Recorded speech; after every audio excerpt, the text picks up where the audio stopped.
bienvenue à Fond Diffusion immédiate, le podcast à Jean et Pierre. Donc ce soir, notre sujet, c'est Pierre mode beauté, mode d'emploi.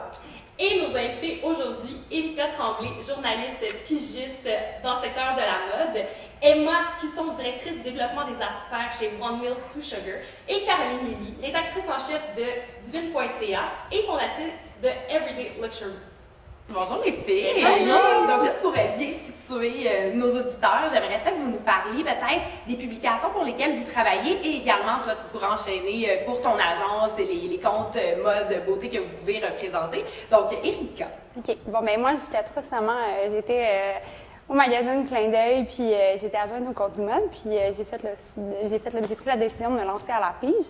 J'ai d'autres projets aussi pour l'année à venir, mais mon but, c'est ça, c'est de faire de la pige toujours avec les magazines, puis autant de la mode, mais aussi explorer le côté voyage. Génial! Et toi, Caroline? Ben moi, je travaille pour Divine.ca, donc je suis rédactrice en chef. Ça fait plusieurs années que je suis associée au magazine. J'ai une chronique beauté aussi à Global TV le matin et j'ai mon blog Everyday Luxury qui traite un peu de tout, mode, beauté, voyage. Cool! Et toi, Emma, quel client mode et beauté représente-t-il? On travaille sur toute une variété de clients. C'est sûr que oui, notre expertise est en beauté vraiment, mais on touche aussi au monde du tech, le monde de l'alimentation, lifestyle. Au niveau de la beauté, je dirais que notre plus gros client, et puis souvent un de mes favoris, c'est Nivea. On a aussi Alterna Hair Care, qui est une gamme de produits capillaires de luxe. On travaille aussi récemment avec Centrum, avec qui on a lancé une multivitamine beauté. Génial! Je serais très curieuse parce que c'est des questions que beaucoup de gens se posent. Peut-être Caroline, on va commencer avec toi. Combien de produits de beauté vous avez? Parce que est-ce que tu as comme un walk-in de beauté chez toi? J'ai un bureau de produits. Okay. En fait, j'ai des bagues vraiment, puis qui sont pas super bien classées, je dois l'avouer, là, mais oui, j'ai du rangement qui est consacré qu'à mes produits de beauté, aux échantillons que je reçois. Puis ça, c'est les échantillons en fait que je garde de côté parce qu'il y en a qui vont directement dans ma salle de bain pour tester et tout. Donc oui, on en reçoit beaucoup. Mais je pense que c'est nécessaire pour ce qu'on fait aussi. Ben oui, de tester. Ton Ton beauté, est-ce que tu recevais échantillons de mode, échantillons de beauté? De quoi ça a l'air? Ben c'est sûr qu'en fait, c'est pas ce que c'est en beauté. On va plus demander des échantillons pour une séance photo ou pour un projet spécial, mais c'est sûr qu'avec les événements, les lancements, dépendamment, en début de saison, là, on va plus recevoir de petits cadeaux, de produits, de cartes cadeaux pour pouvoir aller faire un achat en magasin d'un item qui nous a plu dans la collection. Mais c'est vraiment pas ce que c'est en beauté. J'imagine que c'est davantage comme, tu sais, j'ai l'exemple de H&M en tête notamment, qui font souvent des lancements de collections spéciales, des collaborations, où est-ce que souvent ça va plus se dérouler en magasin, ou est-ce que vous êtes invité à découvrir les collections davantage que recevoir peut-être le produit? Oui, tout à fait. C'est plus, puis honnêtement, c'est vraiment ce qui me sert aussi comme du travail. J'ai tous mes thèmes, disons, à venir pour une saison, puis tous ces événements-là où on va découvrir les collections, bien, ça va vraiment nous aider à voir ce qu'il va y avoir en magasin, qui va débarquer au cours des mois, puis de pouvoir vraiment choisir les thèmes pour compléter nos articles. Puis, fait que c'est ça. C'est vraiment plus des présentations que nécessairement des trucs qu'on reçoit. Puis après, on peut emprunter ces échantillons-là pour nous servir comme outil. Oui, exact. Super. Et toi, Emma, admettons, si on prend un client type, combien peut-être de produits ou de lancements, mettons, en mode client annuel, vous pouvez faire à peu près par année? Avec un même client? Avec un même client, on peut faire, ça peut dépendre vraiment de 1 à peut-être 10 lancements. Ça dépend vraiment, par exemple, avec un client comme Nivea, ils ont vraiment toute une gamme de produits. Donc, en une année, on peut faire plusieurs lancements innovation, mais avec un autre client qui peut-être a seulement un produit qui essaie de présenter, ça va être un peu plus saisonnier. On va faire des pitchs ou des envois de produits par saison plutôt qu'un lancement. Et quel événement, soit beauté, soit mode, vous avez vécu ou vu passer sur les médias sociaux, vous étiez comme, OK, ça c'était bien pensé? Il y en a tellement! C'est tellement difficile, surtout quand on se dit, aïe, OK, depuis les années qu'on est dans l'industrie, qu'est-ce qui m'a vraiment C'est vrai que c'est une bonne question. Ouais, en beauté, souvent, c'est particulièrement, Ouais. tu sais, pour voir des collègues qui sont allés dans des événements. En mode, tu sais, c'est souvent des présentations, il y a des super présentations, mais tu sais, des fois, ça se déroule dans le cadre, tu sais, dans un magasin, puis c'est quelques règles de vêtements ou en agence même. Donc, vite comme ça, c'est difficile de donner une réponse. Ouais. J'ai assisté à des lancements vraiment cool, mais... Ben, moi, je pense que ça dépend aussi de chaque personne. Ouais. Tu sais, avant, on dirait que j'appréciais plus comme les gros parties, les lancements, là, tu sais, où c'était glam puis tout. Puis plus ça va, plus que je préfère les expériences plus personnelles.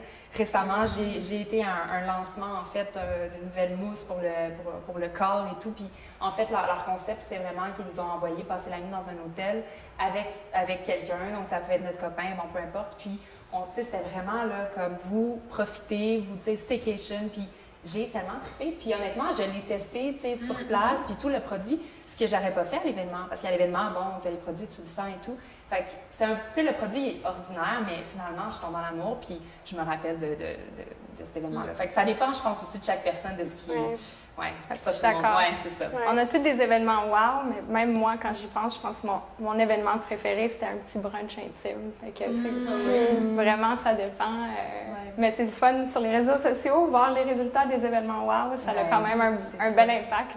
Mais je pense que ce qui est intéressant dans les événements, parce que là, on le voit, bon, il y a les stories, il y a les publications Instagram, il y en a qui font des vlogs avec ça. Vraiment, création de contenu, je pense que peut-être qu'il faut garder en tête, c'est de rendre ça, parce que je pense à ton exemple, notamment que je veux passer sur les médias sociaux, où est-ce que c'est très bien brandé, c'était très Instagrammable. Je pense qu'il faut penser à ça aussi en tant que relationniste de presse, à faire comme, OK, tu sais, j'ai envie que les gens aient envie de prendre des photos, parce que même pas, tu sais, quand les gens ont une belle grosse portée sur les médias sociaux, puis autant vous avez envie de créer du beau contenu, monter un côté un peu behind the scene à vos abonnés. Tout à fait. Je pense que c'est quelque chose qu'il faut garder en tête. Très bien brandé, mais en même temps, tu sais, pas trop. Parce que justement, des fois, on n'a pas envie, tu sais, bon, parce que là, on rentre aussi dans la sphère, puis là, ça dépend de ce qu'on fait dans la vie, mais tu sais, lorsque c'est trop brandé, mais là, on va se garder une gêne un peu, on veut pas trop parler, parce que là, si la marque est trop là, ben là, on se dit, ben là, On est associés. c'est ça, tu sais, on n'est pas payé pour ça, puis bon, là, tu sais, là, on rentre dans autre chose, mais oui, brandé, mais aussi de, tu sais, d'organiser quelque chose de le fun. Moi, je trouve souvent, c'est ça, de nous faire sortir un peu du lancement. Si on lance un rouge à lèvres, ben fais-moi sortir quand même un peu, puis fais-moi vivre autre chose, puis pas juste rouge à lèvres. Puis comme ça, je vais trouver ça plus intéressant. On le relie à l'expérience, en fait. Ouais, vraiment. Souvent, je trouve que parfois, on peut approcher un événement en pensant trop aux médias sociaux, puis parfois, tout est un Instagram moment, mais on n'a pas nécessairement bien pensé l'expérience au complet. Qu'est-ce que le média ou l'influenceur vont vivre quand eux, ils vont partir de l'événement? Est-ce qu'ils vont avoir juste une photo ou ils vont avoir vécu une expérience qui va leur donner le goût d'en parler, non pas juste sur les réseaux sociaux, mais après, faire une couverture de presse. C'est vrai, comme dans le cadre d'un magazine, souvent on veut écrire un article aussi qui va plus être en profondeur. Fait que des fois, c'est plus les rencontres aussi qu'on peut faire si on nous propose une entrevue exclusive avec la designer de la marque qui est là.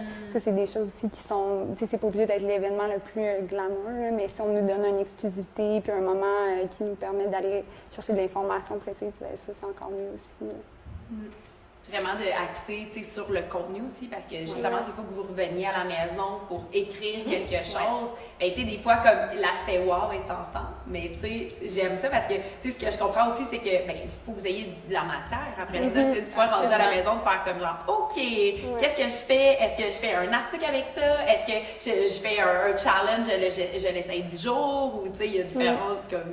Mais en parlant de ça, je pense que, tu sais, niveau relationniste, vous avez quand même des défis parce que il y a tous les médias sont différents. Oui, tout à fait. On parle de YouTubeurs, on parle de magazines. On a tous des besoins différents de notre côté. Fait qu'il faut que vos lancements répondent à tous ces besoins-là. Fait que ce qui n'est pas facile nécessairement. Oui, surtout. Vas-y, écoute. Mais quand j'ai commencé, disons, moi, dans l'industrie, au début, il y avait les présentations pour les magazines, les journaux, puis après, il y avait les présentations pour les blogueurs. Tu sais, ça commençait, les influenceurs, tout. Puis, parce qu'on travaille tellement, nous, de notre côté à l'avance, puis tandis que vous travaillez plus dans l'instantané. Fait que ça aussi, c'est un défi. Puis là, maintenant, le défi, c'est d'essayer de rassembler tous ces gens-là, puis d'arriver à dealer avec un peu les restrictions des deux, puis de pouvoir être assez à l'avance pour les gens qui en ont besoin, mais aussi de pouvoir saisir le moment instantané. Puis ce changement-là, c'est pas fait il y a si longtemps. Non, je me non, rappelle non, même il y ça a fait 2 pas- ans, avant dans nos stratégies, il y avait les médias Long shortly, reach, long reach, c'est ça, c'était séparé dans nos stratégies. Puis maintenant, depuis, tu sais, ça fait peut-être juste 2 ans que j'ai presque oublié cette stratégie-là. C'est naturel. C'est naturel, non, c'est tout en un maintenant. Ouais, c'est vrai. C'était même, je rajouterais, impensable de mêler Impensable, justement au exactement. départ. Là, tu sais, on recule 10 ans, là. C'était comme non, là, c'est vraiment. Parce que c'était nouveau, tu sais, toute nouveauté un peu peut effrayer, tu sais, des gens qui ont des emplois dans des magazines, tout ça, puis c'est comme, OK, qu'est-ce qui se passe? Mais tu sais, maintenant, mon Dieu, tu sais, autant que les blogueuses, les créatrices de contenu vont être collaboratrices dans les magazines, autant qu'il y a vraiment comme, tu sais, un croisement, puis une collaboration super, une relation qui s'est établie, qui s'est développée de par les années. Ouais. Là. Absolument. Mais en même temps, ça montre à quel point il ne faut pas oublier non plus les médias qui ont besoin de plus de temps d'avance. Ça fait qu'il faut qu'on les rencontre personnellement, one-on-one, quelques mois à l'avance de l'événement, parce que souvent, l'événement, maintenant, on veut des résultats sur les médias sociaux pour des produits qui sont en vente maintenant. Mais il ne faut pas oublier non plus de prendre le temps de se rencontrer puis s'assurer qu'on a envoyé les produits dans les délais. Je trouve ça intéressant ce que tu dis, tu sais, rencontrer les magazines one-on-one, peut-être des deux côtés, à voir qu'est-ce qui est optimal justement dans une relation entre soit un journaliste et une relationniste. Qu'est-ce que vous trouvez qui est gagnant? Qui est gagnant, mais collaboration. Les deux côtés. C'est une bonne question. Encore une fois, je pense que c'est très personnel, vraiment. Là. Ouais. Mais moi, j'ai toujours vraiment apprécié, être plus niveau humain. Là, j'apprécie quand un relationniste me parle de ma nouvelle maison ou peu importe, de ce qui se passe dans ma vie personnelle parce que ça prouve qu'elle suit ce que je fais aussi puis qu'elle me suit. Puis, ça, je trouve que ça aide à développer une relation plus vraie. Puis après ça, c'est plus facile de travailler ensemble. Mais c'est propre à chacun. Ouais. Mais c'est ça, là, je parle peut-être plus de l'expérience que j'ai eue avec les magazines, mais tu sais, de nous, notre côté, c'est vraiment important que les marques pensent à nous à l'avance parce que comme tu sais, on travaille vraiment plus.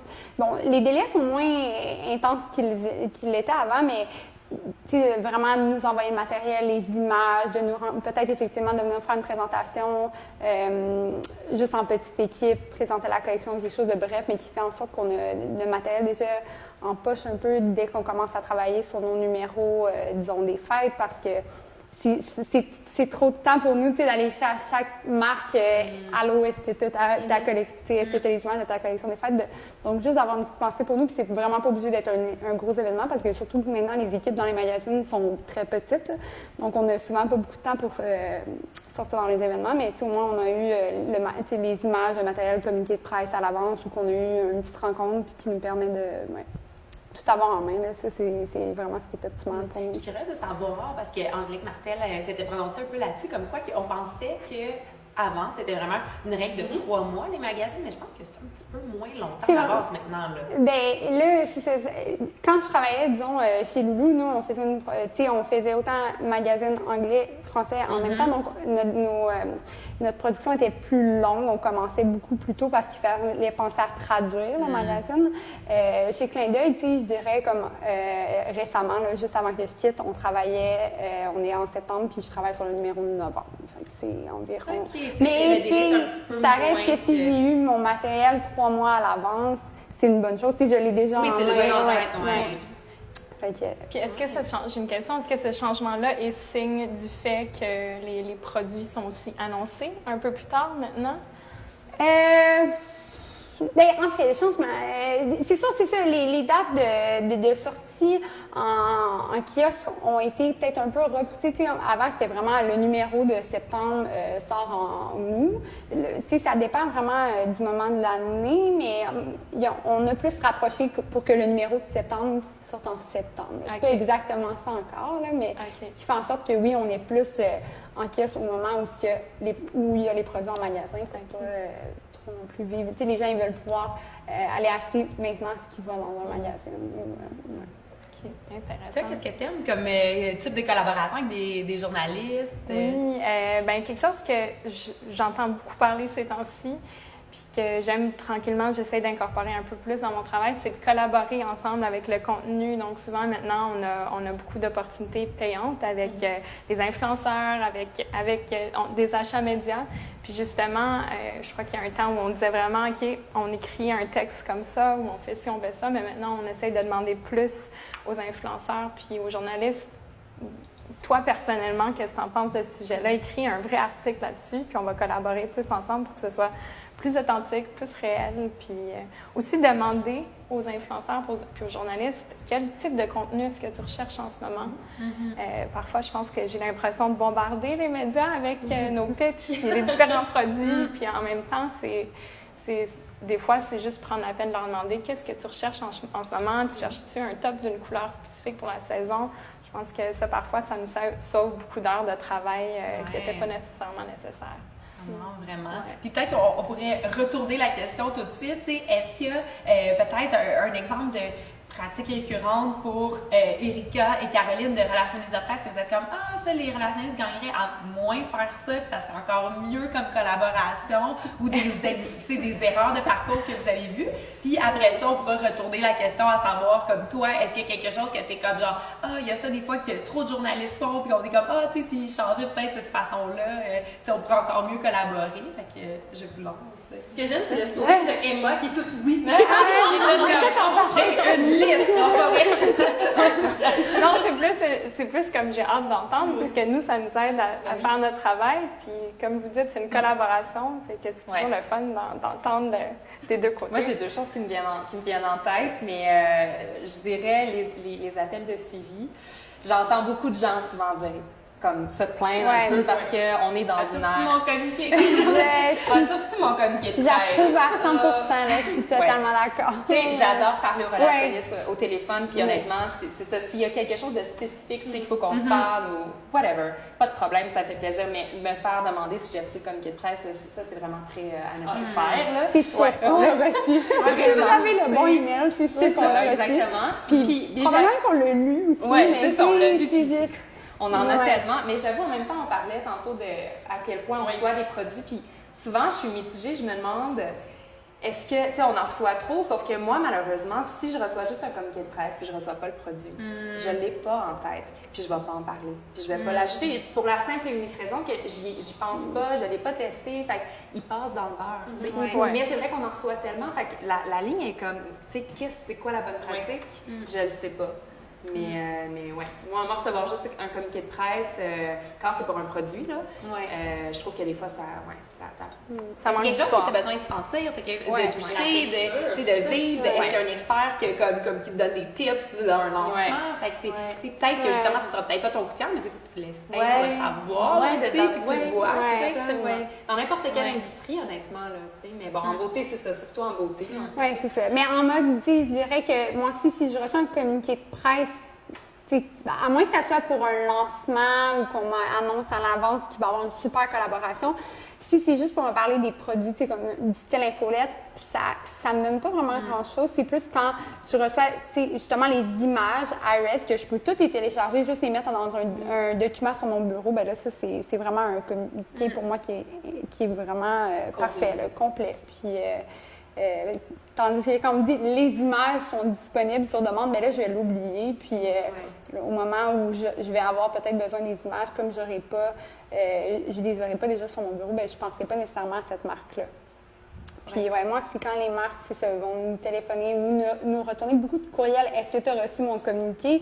Oui, si c'est quelque chose parce que c'est un lancement, justement, ou une collaboration, c'est peut-être important, oui, de faire un suivi pour voir si on l'a eu, mais si c'est à propos de quelque chose qui peut s'inscrire dans le temps, ben c'est peut-être juste parce que, oui, je l'ai lu ou que je trouve pas nécessairement que ça vaut une réponse. Donc, les suivis qui sont intenses. Je pense que un suivi devrait toujours être accompagné d'une nouvelle proposition. Genre comme, hey, as-tu vu ça, blablabla, on va organiser un preview, aimerais-tu y assister? Ou tu sais, comme, genre, pour bonifier ce qu'on t'a envoyé, on a également reçu des super beaux visuels ou on a une nouvelle régie. Tu sais, si ça rajoute de quoi, exactement. C'est important d'en faire des suivis aussi parce que c'est vrai, tu sais, on reçoit plein d'invitations à des événements, disons, puis on en oublie ou on le met de côté, puis je suis comme, je vais répondre, mais j'ai oublié, puis c'est normal. C'est bien correct que les relationnistes nous écrivent pour nous faire un suivi, mais c'est plus comme des suivis. Est-ce que tu as reçu mon courriel? Ça, je pense que c'est une pratique qui n'est pas très. What's in it for me? Qu'est-ce que tu peux me proposer d'autre? Comme même aujourd'hui, il y avait quelqu'un qui est venu dans mon bureau puis qui m'a dit comment je devrais faire mon suivi avec quelqu'un. Puis j'ai dit, offre-lui qu'on va aller les ramasser en voiture. Puis là, peut-être que c'est juste à cause que l'événement est loin. Fait que c'est vraiment juste comme, OK, qu'est-ce qui emmènerait cette personne? Qu'est-ce qui faciliterait le transport ou qu'est-ce qui aiderait à la personne de venir à l'événement s'ils ne veulent pas venir en ce moment? C'est quoi qui a... C'est tellement un excellent point, parce que, mais je sais pas, je trouve qu'on a l'air un peu les médias vraiment demandants, là, tu sais, quand on est rendu à dire, ben là, est-ce que tu me fais le taxi, est-ce que ci, est-ce que ça, mais c'est vrai que ça change tout parce qu'on en reçoit tellement des événements. Regarde, juste avant de venir ici, on avait toutes les deux événements, puis tu sais, moi, ça implique que oui, il faut que je stationne ma voiture, que je trouve du stade, que je paye mon stationnement, que je sois pris dans le trafic. Fait que quand on se fait offrir un taxi ou, tu sais, bon, juste quelque chose qui facilite le tout, ça change tout, vraiment. Fait que pensez à ça, est-ce que ça aide. Puis surtout quand l'endroit est loin. Oui, des fois, on sait que c'est loin, quand c'est comme plus que ben, quand c'est pas dans le Grand Montréal. Il faut penser à ce qu'on proche d'un métro. C'est à l'extérieur de la ville, c'est pas tout le monde qui a un véhicule pour se rendre. Fait que, je pense que tu perds des opportunités si t'es pas capable d'offrir le petit plus. Puis ça, d'ailleurs, c'est un bon point. Si c'est pas pour une raison précise, du style on veut tester dans un spa, un événement, selon moi, devrait avoir lieu près d'un endroit où c'est accessible en transport en commun. Si c'est pas pour une raison précise, mais si c'est seulement dans un local ou un café, je pense que c'est un point vraiment important de penser à ça. Si on veut que les gens viennent, il faut que ça soit accessible en transport en commun. Ouais. Moi, je lève mon flag. Peut-être pour une petite question. Caroline, combien d'événements tu peux offrir par semaine? Oh mon Dieu! J'ai ralenti la cadence depuis quelques temps, mais mon Dieu, je sais pas combien, je dirais 15. Quand même, par semaine. Ah, ouais, ça se fait-tu? C'est trop? Ben, toi, tu te couvres beaucoup plus. C'est comme le douche. Ouais. 15 facile. Mais là, c'est ça, là, j'en fais plus 15. Il faut une bonne garde-robe pour ça. Là. 15 OK, qu'est-ce que je vais sortir? Je dirais que c'est facilement 15. Mais là, je pense que j'en fais peut-être 6, 7 maintenant. Puis ça dépend des saisons aussi, j'imagine. Oui, c'est ça. Une saison étant à peu près. Mais comme en ce moment, septembre, c'est une période occupée. Avant, c'est ça. Il y a printemps, quand les collections printemps-été sortent, puis quand les collections automne-hiver sortent. Puis oui, souvent, les marques soulignent les fêtes aussi. Ça fait beaucoup d'événements. C'est aussi le back to school avec les marques. Puis après ça, janvier, février, mars aussi, ça c'est pas pire d'habitude. L'été, en tout cas, c'est... l'été, c'est tranquille. Printemps, mais il semble que... Ben, c'est sûr que là, c'est parce qu'il y a beaucoup, comme, toute l'effervescence des terrasses, le lancement de crème solaire, tout ce qui est très saisonnier aussi qui embarque, là. Mais pourtant, j'ai une stagiaire qui m'a demandé l'autre jour, c'est quand le temps moins occupé? Parce que avant, pour moi, dans ma tête, c'était toujours le mois de mai, vraiment autour du printemps, puis... On dirait que ces temps-ci, c'est juste, il y a toutes sortes d'opportunités d'événements maintenant. Il y a des différents. Puis en tant que relationniste, je pense qu'on cherche toujours des nouvelles opportunités d'achat ou de produits ou d'en parler. Fait qu'on se crée peut-être des nouvelles saisons si on veut pour en parler. Oui, tu sais, des bikinis, on va demander, c'est mon hiver, tu sais, ça dépend de... Puis je reviens à la question qu'on t'avait pas envoyée. Toi, qu'est-ce que tu trouves gagnant d'une collaboration avec des journalistes, des créateurs de contenu ou... Vraiment, comme je disais un peu plus tôt, de collaborer ensemble, de considérer la personne avec qui on travaille, donc de s'assurer que quand on crée du contenu ensemble, que c'est du contenu dont eux, ils veulent en parler, que ça vient parler à leur personnalité aussi. Génial! C'est vrai, on a toutes des niches différentes de plus en plus aussi. Tu sais, les blogueurs, tout le monde se démarque, les magazines aussi, donc c'est vrai que c'est important. Oui, même dans nos pitchs maintenant, on divise un peu pour des influenceurs. Souvent, on va envoyer des images GIF ou des choses qu'on sait vont aller les chercher eux ou vont être du contenu qu'eux, ils veulent reposter parce que ça va être peut-être un médium différent. Tandis qu'avec un média pour un magazine imprimé, ben, ça va être plus des photos haute résolution, en attachement, fond blanc, exactement. Fait qu'on vient vraiment, il faut vraiment penser à qui tu parles en ce moment, quel type de contenu est-ce qu'eux, ils aimeraient se recevoir, parce que justement, ils en reçoivent tellement dans une journée. Faut pas leur donner plus de travail. Moi, je suis personnellement une fan des unboxings. J'aime vraiment ça. Je suis comme super curieuse, mais en même temps, c'est sûr que c'est pas en tant que relationniste parce que chose avant qu'on ne savait pas. Qu'est-ce que les autres agences... Là, tu vois. Puis des fois, il y a des trends qui reviennent. À vous, tu sais, que t'es comme, oups, OK, les petits animaux gonflables pour mettre des drinks dedans. On a fait le tour. Mais tu sais, il y en a beaucoup que... Ça te permet de le voir. Je serais curieuse de savoir quel peut-être unboxing vous avez reçu ou vu sur les médias sociaux que vous avez fait comme OK, ça c'était hot. Oh mon Dieu, quelle question! Moi, c'est peut-être un petit côté de moi, mais moi, j'aime que les marques pensent à l'environnement, donc pas trop pas trop d'emballage. Je trouve vraiment, honnêtement, que des fois, c'est beaucoup trop, là. Ouais. Tout est enveloppé. C'est super joli, puis j'apprécie l'effort qui a été mis derrière ça, mais honnêtement, moi, personnellement, j'aime les trucs vraiment simples, puis c'est surtout le produit qu'on reçoit en réalité, puis peut-être le petit mot qui vient avec, mais l'emballage, honnêtement, j'ai tendance à trouver que des fois, il y a beaucoup d'exagération de ce côté-là, puis au final, tu sais, ça finit à la poubelle, au recyclage. Puis oui, c'était super beau, puis je sais que peut-être que pour les unboxings, je comprends que on veut créer un effet, puis c'est joli, mais... Ben, je suis d'accord, mais oui, je suis très d'accord, mais moi, j'avoue qu'il y a certains envois ou, tu sais, press package vraiment que j'ai gardé, tu sais, admettons une boîte, tu sais, vraiment très brandée quand même, là, tu sais, mais d'une marque que je trouvais que c'était super bien fait, tu sais, je trouve que quand on peut le réutiliser ou qu'on peut le garder en souvenir ou peu importe, c'est beau, mais sinon... Si on envoie quelque chose dans un sac qui est réutilisable ou dans un emballage qui est réutilisable, même des fois, tu sais, je vais garder des trucs de l'emballage juste pour me dire, tu sais, je vais pas mettre ça à la poubelle, je vais réutiliser. Mais tout ce qui est trop jetable, je trouve que malheureusement... Bien, justement, c'est un de mes projets en ce moment à notre agence, c'est de repenser comment on fait nos envois à cause qu'on a réalisé que oui, en effet, c'est vraiment pas très écologique. ça doit vous coûter super cher en plus aux marques de prévoir tous ces colis-là, acheter tout ce matériel-là pour emballer. C'est aussi là où c'est difficile parce que nous, on essaye d'être écologique, mais la marque, peut-être que globalement, ils ont déjà produit ce paquet-là, puis ils veulent qu'on l'envoie. Donc après ça, c'est à nous... Quand nous, on envoie des produits pour des demandes de produits ou si c'est nous qui font le design du package, sinon on essaye de faire le mieux qu'on peut. Donc, en fait, on a été inspiré par une autre agence de PR, elle s'appelle, je pense que c'est Beach House PR à LA. Puis eux, ils ont parti toute une campagne sur Instagram, ça s'appelle #ChangeTheGame, au sujet de paquets, puis d'unboxing, puis d'essayer de réduire les déchets qu'on fait avec ça. Puis Jenna Atkins, c'est une des personnes qui s'est vraiment prononcée là-dessus puis qui essaie de changer comment même elle, avec sa marque, elle produit ses paquets médias.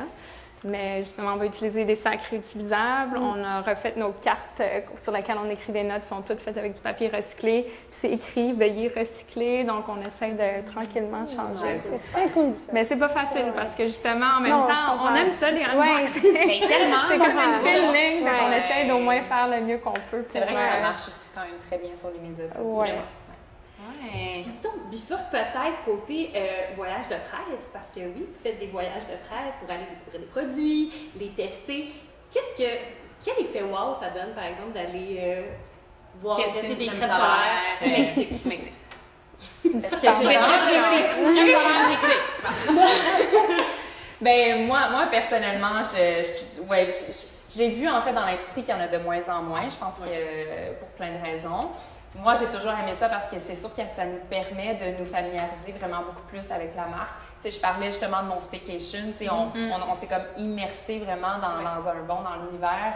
Bien, c'est la même chose avec un voyage de presse. Tu sais, il y a tellement de façons de s'immerser dans de comprendre la marque, tu sais, d'aller au cœur d'où ça vient, de rencontrer les fondateurs, puis de profiter de, je sais pas, de la ville où ça. Je trouve que c'est tellement une belle opportunité en fait. Puis je trouve ça dommage qu'il y en ait moins. Je comprends que c'est peut-être un peu plus difficile pour les gens en fait de promettre de la visibilité suite à un voyage de presse. Mais moi, dans le passé, ça m'est arrivé de signer des contrats promettant de donner de la couverture suite à un voyage de presse. Donc, je trouve que c'est une pratique. ça m'est déjà arrivé, puis j'ai trouvé ça correct. J'ai trouvé ça correct parce que je comprends. Je veux dire, à une certaine limite, là, ça dépend qui, ça dépend quelle marque, ça dépend, bon, vraiment. Là. Mais je trouve ça correct parce que c'est quand même un gros montant, un gros budget qui est mis là-dessus. Puis, on s'attend à ce qu'il y ait des retombées. Là. Fait que je trouve que si c'est ça l'enjeu, ben moi, je trouve que c'est une belle idée. Je trouve que ça peut être justement justifié quand c'est des marques qui sont établies, qu'on connaît déjà, que on sent peut-être en sûreté. J'avoue qu'admettons, je sais pas moi, une start-up veut offrir un voyage pour faire découvrir quelque chose que jamais personne n'a vraiment testé. Ça serait dur pour vous autres parce que t'es comme, OK, je ne connais pas la crédibilité de cette marque, versus qu'on pense des géants comme L'Oréal qui ont plein de visions, on s'entend que c'est habituellement des bons produits qui ont été testés, etc. Fait que c'est moins engageant que comme, oups, OK, là, on s'en va presque avec une start-up et autres. Mais je trouve quand même qu'encore une fois, je pense que pour moi, en tout cas, le mot-clé de plus en plus, c'est expérience. Plus qu'autre chose. Fait qu'un voyage de presse, il n'y a rien de mieux pour ça. Que ce soit 2 jours ou une semaine, là, donc à mon avis. Puis je pense qu'autant les influenceurs, blogueurs que les magazines ont la même vision face à ça.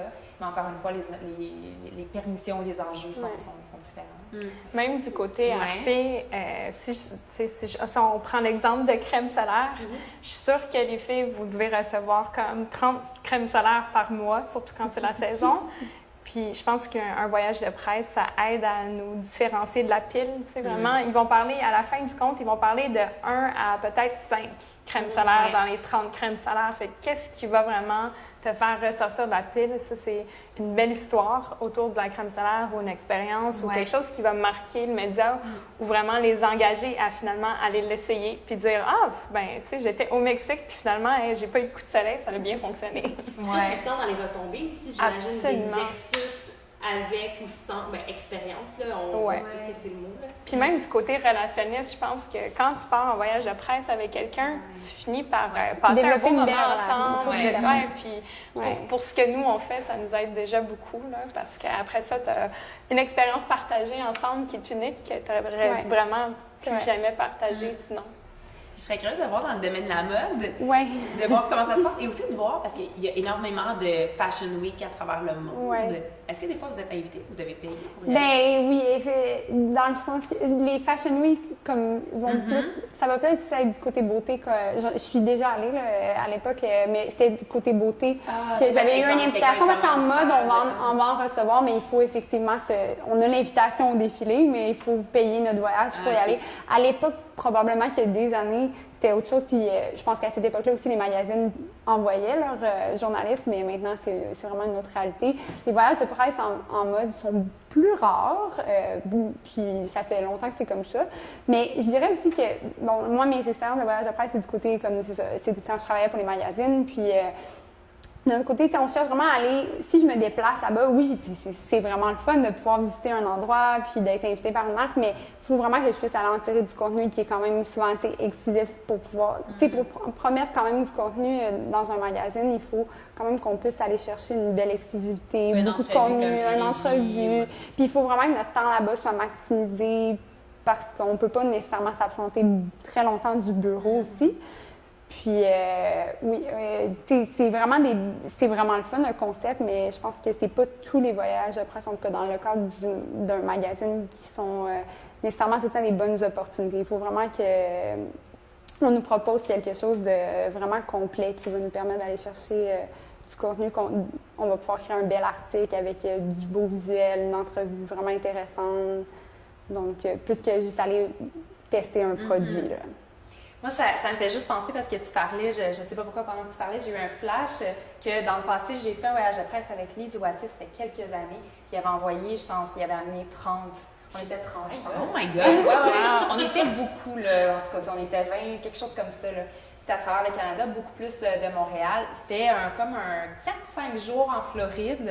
C'était pour découvrir la collection maquillage d'été. Ça avait été super le fun, puis j'avais trouvé ça super intéressant parce qu'ils avaient aussi collaboré avec une marque de maillots d'ici qui avait en même temps, donc on était là pour découvrir les produits, les oitiers, mais en même temps, on avait eu un défilé de la marque de maillots qui vient de Montréal, fait que ça l'a fait découvrir la marque à plein de monde.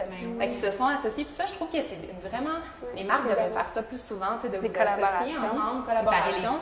Oui, tu sais, parce que souvent, bon, quand on couvre la mode, beauté, bon, il y en a beaucoup qui s'entrecroisent. C'est super intéressant, je trouve, en tout cas.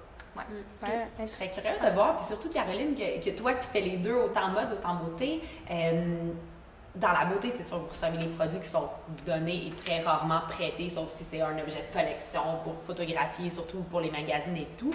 Mais en mode, je pense que c'est davantage des prêts, hein? Ou est-ce qu'il y a beaucoup de dons en mode? Ou ça dépend. Ça dépend pour qui, ça dépend quelle marque. Vraiment. Moi, j'avoue qu'au contraire de ce que plusieurs pourraient penser, il y a beaucoup de vêtements que je paye de ma poche à chaque saison, même pour prendre mes photos sur Instagram. Là. Donc, c'est pas si facile que ça. On ne reçoit pas des vêtements comme ça si facilement. Ça C'est dépend. facile avec les accessoires. Ouais, Ouais. c'est ça dépend. Je dirais que les chaussures, on se fait souvent, Ouais. en tout cas, moi, Ah, dans le aussi. passé, je me suis souvent fait offrir des paires de chaussures ou des vêtements pour une collaboration, disons pour Oshiaga. Mais les vêtements, sinon, c'est ça, c'est plus des emprunts pour un projet spécial, une séance photo-mode, mais c'est rare qu'on se fait offrir des vêtements juste comme ça. Là. Peut-être plus dans... c'est différent aussi. Là, Oui, ben c'est ça. Je pense que ça dépend de la marque. Mais- Ça dépend aussi. Tu sais, on s'entend qu'il y a de plus en plus de blogueurs influenceurs, donc je comprends que c'est difficile aussi pour les marques. Là, tu sais, ouais, c'est ça. Ben, je pense qu'il y a aussi deux enjeux. C'est aussi, quand on parle de print media, c'est souvent à l'avance. Donc, à Ouais. ce moment-là, les marques C'est ont des souvent que des échantillons. Donc, ils en ont qu'un seul à partager avec toutes les publications. Ouais. Tandis que quand on parle du côté influenceur, souvent à ce moment-là, c'est un look qui est déjà en magasin. Donc, l'influenceur aura sûrement l'opportunité d'aller en magasin, choisir le look qu'ils veulent. Puis à ce moment-là, emprunter ou donner, c'est un peu plus facile. C'est plus un échange de services souvent à ce moment-là. Ah, génial! Est-ce qu'il y a quelque chose que vous aimeriez ajouter sur PR, mode beauté, mode d'emploi? Hey, bonne question. Aïe, aïe. Puis, moi, une petite question que tu aimerais poser. Tu as deux journalistes devant toi. Question surprise! OK, oui, j'ai une question. Si on pouvait trouver une façon de mieux collaborer en tant que relationniste et médias et influenceurs, ce serait quoi? Quand on envoie un pitch ou on organise un événement, ce serait quoi une façon de rendre ça un peu plus intéressant pour vous ou d'être sûr qu'on envoie un pitch puis que c'est exactement ce que vous recherchez? Est-ce qu'il y aurait un... Ben, je sais pas, vite comme ça, moi je te dirais, je pense que vous gagneriez peut-être à vraiment vous faire une liste puis, tu sais, de gens qui, eux, sont tout le temps dans les événements, de ceux qui vous disent, moi je veux pas aux événements, j'ai pas le temps. Tu sais, comme ça vraiment, parce que c'est ça, tout le monde est différent, on a tous des horaires différents, des réalités différentes, donc peut-être approcher les gens selon leurs besoins puis ce qu'ils peuvent faire. Parce que c'est ça, des fois, on peut pas aller à l'événement, mais ça veut pas dire qu'on n'est pas intéressé. Donc, peut-être vraiment, dans le fond, encore plus de personnaliser vos approches. Oui, je pense que c'est ça, vraiment le mot-clé, de personnaliser l'approche, puis de vraiment aussi être au courant. Je sais que c'est difficile de suivre probablement, de vraiment regarder tout ce que tout le monde fait, tous les blogueurs, tous les magazines, mais de vraiment regarder ce qui s'est fait, contenu comme ça. De ne pas nous proposer des idées que vous savez qu'on ne peut pas réaliser, qu'on peut pas, on n'a pas, c'est pas le genre de truc qu'on fait. C'est vraiment de penser, comme tu disais tantôt, mais de vraiment se mettre dans notre tête un peu, puis de dire qu'est-ce que je peux lui proposer, que je sais que ça fit avec sa marque, qu'elle peut faire ce type de contenu-là, puis que c'est pas, c'est personnalisé justement à elle, puis que c'est du contenu qui va être plus exclusif. Puis, ouais, je pense que c'est vraiment le mot-clé personnalisé. Ouais, personnalisé. Donc, on fait deux mots-clés, en fait, expérience et personnalisation. Exactement. Et voilà. Notez ça, mettez ça dans votre carnet. Hey, ben, un gros merci, merci d'avoir été des nôtres, nous avons partagé vos trucs et astuces. C'était super de fun. Ouais. À la prochaine!